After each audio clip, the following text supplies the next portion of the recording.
ఇప్పటి వరకు 8 శ్లోకాలు చెప్పుకున్నాం కదా. ఇవాళ 9వ శ్లోకం. భగవద్గీత ఎన్నో శ్లోకం మనం? 9వ శ్లోకం. అందరు నాతో పాటు చెప్పండి. అన్యేశ్చ భావః శూర మదర్దై వ్యక్త జీవితః నానా శస్త్ర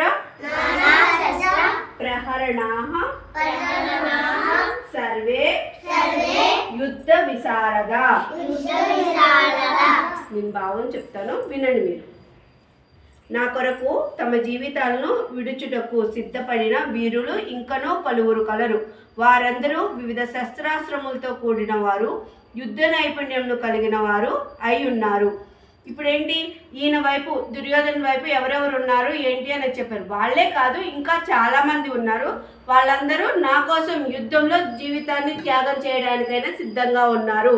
అంటే నా వైపు చాలామంది ఉన్నారు అని చెప్పడం అనమాట. ఇది అర్థమైందా?